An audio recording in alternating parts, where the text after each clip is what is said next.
Hey ladies, this is Keisha, or hi everyone, this is Keisha Martin, your spiritual teacher and your energy healer. Um, Today's episode, I wanted to talk about the menstrual cycle and importance in eating. Now, I know my blog and everything's all about spirituality and growth, but the physical body, mind, body, spirit is very important, especially if you're trying to learn how to connect, grow intuitively to make stronger, better decisions. Now, as a woman, we have these cycles that can, depending on who you are and the type of foods that you're eating, your cycle could be like a pain in the butt in your life. You know what I mean? Meaning that you could be experiencing mood swings, headaches, bloating, fatigue, um, all of them. Sometimes it's lasting maybe weeks ahead of time, or as you start ovulating, that you've experienced these levels of headaches, fatigue, and you find it difficult to concentrate, and it can impact your life. Not just like your life with your children or your family, or even just, your personal life, but also on a professional level, working with people, dealing with things. Your menstrual cycle may have a huge impact because of the hormonal changes and frequencies of imbalancement. And you might find that yourself not being able to cope or agree with folks during these times. Okay? Now, with some people, you may have like heavy bloating, heavy cycles when that cycle actually happens, and it may be lasting. I've met women where it's lasting 7 days or more, even 14. And I'm like, oh my God, that's half the month. That's a huge amount of time to be dealing with that. You know what I mean? I've experienced them where the pain is so bad, they are like bedridden, where you can't move, you can't get out of bed. Like you literally need to call out and have a sick day because it's that bad for you. And if you're experiencing things like this, then this is definitely a video for you. Okay. I used to have bad cycles, mainly before I had children. I used to have it really, really bad where I would pass out. I was slightly anemic. So I would literally like pass out, or I'd have it really, really bad where I'd have the cramps and the pain, and not just in my abdomen, but also in my back. I would have like those sharp shooting pains up and down my spine, and it would sometimes feel debilitating. So, in all honesty, I think that needs to get covered with insurance, so that way you have like mental health days with some of those. But I had to have to find a workaround. Now, after I had children, it subsided to a degree, where the pain would probably hit more or less on the day of, and then maybe the week or a few days prior, depending on what was going on with me, I might experience some levels of the mood swings. Definitely bloating, that extra water retention, and some pain, headaches, and things like that. You know what I mean? So it had reduced. I've known women where they've actually had to have like surgeries done to help alleviate the level of pain, because it was that strong, like it was debilitating their lives. Like the level of cysts that were being formed, or that were creating a lot of blockages and pains for them. Okay.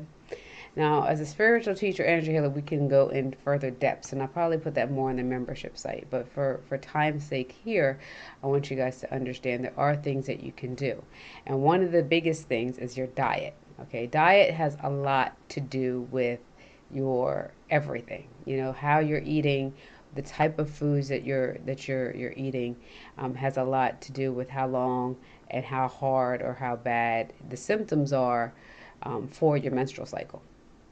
Okay, now for myself, through experience, I can tell you the days that I'm eating processed food, a lot of meat. I'm eating more junk. I'm not being consistent with eating my greens. I'm not having my consistent smoothies. I'm not having the if I'm starting to eat more sweets, sugar, caffeine, things like that. I noticed that the mood swings start, or the fatigue, especially fatigue. For me, it's more fatigue than anything. Like I have no energy, will start a week or two in advance. So that's, if you look at a month and you think about 2 weeks of fatigue, that's 2 weeks of productivity that's lost because of something like that. All right. And if you think about where you're working, or if you're an entrepreneur, how that is, 2 weeks is huge in regards to where you want to be, and losing that level of time because you're overly fatigued over something like that. So diet is essential. What I've noticed is when I stay on, and each person's body is different. Okay, your body and my body will require different levels of fruits, vegetables, and greens to sustain and give it the level of energy to optimize through your day. Okay, so I've realized I had to stay on a system, where every morning at a certain time I'm drinking this smoothie. Every day I'm having I'm eating certain types of food. Definitely staying away, and inadvertently, like this past over the equinox, um, my diet has shifted. Like it doesn't even want bread and certain sugars. If I do want a sugar, like it might be chocolate, but that's about it. Like other stuff, like, and I used to be a big dessert person. Like I would bake almost every day. So now it's almost like if someone offers it to me, I'm like, no, I don't want it. So things like that I've noticed shifted me. So where I used to have maybe like a 5 or a 7 day cycle, it's moved back to like 3. And 1 month I had it, it was like down to 2. Like literally, it was just 2 days. I was almost worried. Then I had no reason to be worried, but at the same time, I'm like, this would be a miracle child should this happen. But the point that I wanted to say is that, uh, you can do things to reduce it. Like, so stay away from the processed meats. Processed meats would be like when you buy like the cut up ham, turkey, roast beef, salami, whatever that type of stuff is, get rid of it. Hot dogs, hamburgers, cut all that nonsense out. Um, the dairy products, like the heavy cheeses, if you're eating a lot of cheese and a lot of milks and a lot of things like that, stay away from all of that too. Start having more soy based or protein drinks that have less of that dairy in there. You can't go cold turkey. If you do that, you'll end up in a binge. So remove one thing from your diet and then replace it with something else until it becomes a lifestyle change. During your cycle, I found a tea that is awesome. It is totally awesome. So if you don't like taking medicine, this is the Yogi Moon Cycle tea. It is phenomenal if you're dealing with like any PMS or symptoms as you are going through your cycle, or if you're ovulating and you're dealing with certain things. This tea is awesome. I buy it, I give it to my daughter, and she loves it. You know what I mean? So it's better than, for her, it's better than medication. I won't name any names, but the other ones don't work for her. This is all I drink. No caffeine, no coffee during that time. That's another thing. When you're on your cycle, stay away from certain things like caffeine and coffees that can trigger, or certain foods that will trigger the sugars and things that will trigger the headaches, or create more fatigue in your body, because the body won't break down the sugar and give you energy. All right, so you would like to alkaline your water, put some lemons in there and things like that, so you can be able to send your body the right information during this time. Now, as you do this progressively and on a daily basis, you'll notice shifts in your cycle. You'll notice that maybe they're not as heavy, they're not as long, or maybe they're not as painful. The key is working with it, working with your diet, and finding what works best for you, and process of elimination, so that way you can have improved cycles. So the cycle, it wasn't meant to be a horrible, terrible thing where it's lasting days and days and days. But if you're eating the right foods, you can find it to be like a quick thing. Okay. So that was my little sense on that. Also being mindful, especially if you're changing into more natural products, finding more natural feminine products to deal with that, in regards to like whether they're pads, tampons, or whatever the case may be. You might find that your body needs a shift from all of those things, and finding more natural ways to cope and deal with that, so that way you're not being affected physically, like irritations or things like that. All right. So this is really like a talk to women to help you out, you know. We'll go into other discussions about natural products that you can use um, that will help you. All right, keep things going in the right direction down there. um, and keep it nice and healthy. Okay.